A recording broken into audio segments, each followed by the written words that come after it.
And the question that we want to look at today is, who was Muhammad, peace be upon him, and what exactly is the Muslim belief about Muhammad, peace be upon him?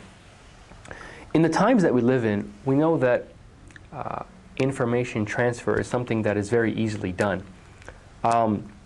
You would think that with the television, with the internet, with the newspapers, and all these forms of information that we have, people would at least have a general idea about those people who throughout history have had a great impact on society and have changed the lives of human beings.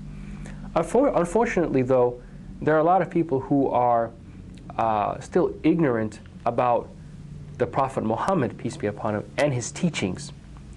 Now, it's very unfortunate because he is one of the most influential, if not the most influential people in history to have ever lived. And for the Muslims, of course, he is. There was a gentleman by the name of Michael H. Hart. He's a professor in Maryland, and he wrote a book entitled Ranking the 100 Most Influential Persons in History.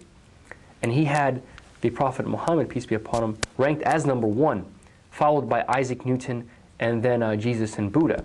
So there's no doubt that the Prophet Muhammad, peace be upon him, has had a great impact on the lives of human beings, have had a great impact on history. So why do people not know about him, right? People are still ignorant about him. And so let's take this short period and just learn just a little bit about the Prophet Muhammad, peace be upon him. He was born in the city of Mecca in the year 570. And the name Muhammad in Arabic actually means the praised one. And he was descended from the progeny of Ishmael. He was descended from Ishmael, the son of the Prophet Abraham. So that's where he came from. So he lived in Mecca, and before he actually started to receive revelation from God, he had built a great reputation for a person of high character. He had built a reputation for high character and high morals. So up until he was 40 years old, before he actually started receiving his first revelations, he was known amongst his people as Al-Amin, the trustworthy. Right? So he had built this reputation, and also when there was a dispute, his arbitration was accepted. Right? His arbitration was accepted amongst all people.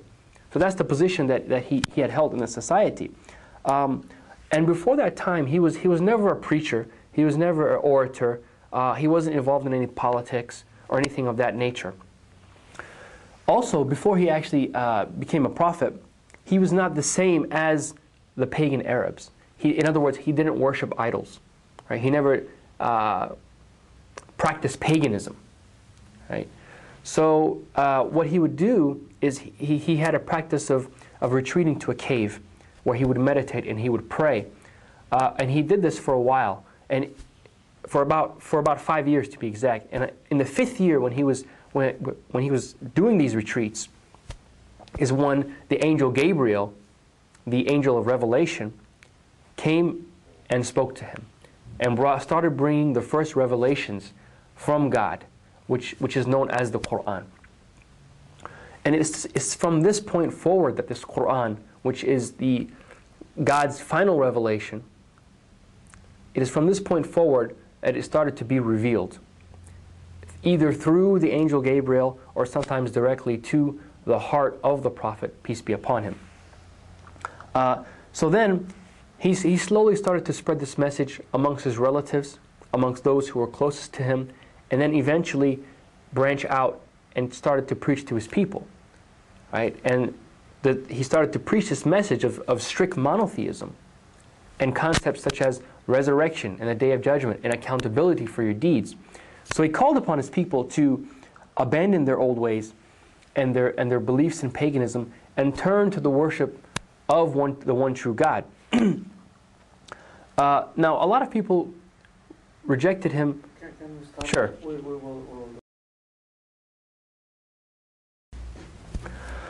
So a lot of people rejected him, but slowly he gained followers as well. And as his followers became more and more, as their ranks swelled, he became a threat to the local tribes and the rulers amongst the community.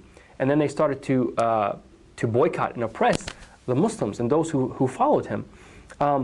So what he did, he along with his followers, they migrated to the city of Medina, where the people received him, and he set up the first Islamic state. He then continued to preach his message to the people there after the state was set up. Again, a message of strict monotheism, to abandon the old ways of paganism, right? That you'll be held accountable for your deeds, that there's a day of resurrection, there's a day of judgment. So after this state was established, then the Meccans, they started to attack Medina, to attack this state. And although the Muslims were outnumbered, right? The pagans had a lot more soldiers fighting and a lot more sophisticated weaponry with them. The Muslims were able to repel them each and every single time that they attacked. So after years of battle and persecution of the Muslims actually were able to come back and march into Mecca and conquer Mecca without any bloodshed.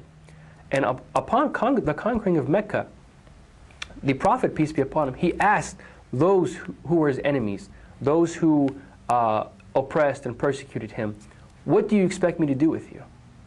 Right? And they expected him, obviously, to get revenge for over 20 years of bloodshed and oppression and boycott.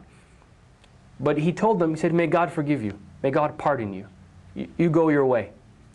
And this incredible show of mercy from the Prophet, peace be upon him.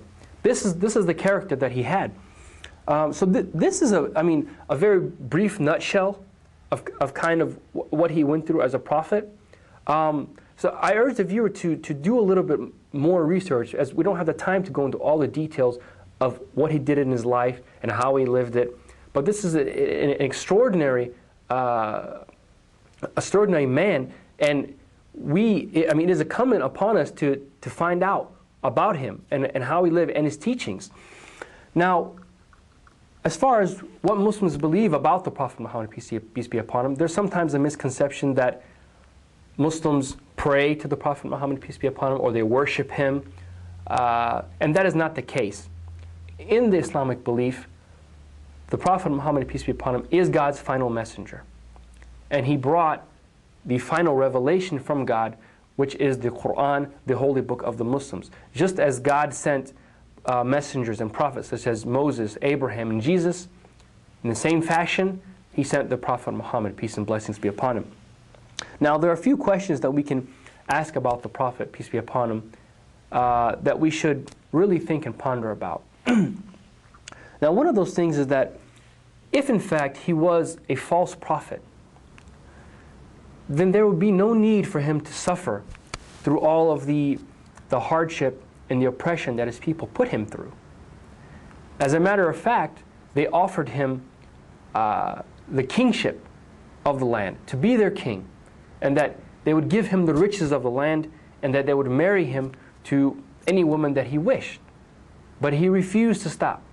He refused to stop, and he refused to stop preaching the message that had been given to him by God.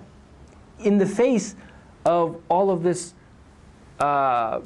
physical assault, this oppression, this boycott, he had the determination to keep going. But if he were a false prophet, he would have caved underneath that pressure. He was able to produce a book, through God of course, that made the poets and the orators and the preachers of that time stand in awe and shock of the eloquence and the beauty of what he was able to produce. And he was an unlettered human being, right? The question is, how could he do something like that? And on top of that, the Quran has many scientific truths that the people of the time did not know and would not be found out for centuries to come. And without knowledge from God, without help from God, he would have never been able to do something like that.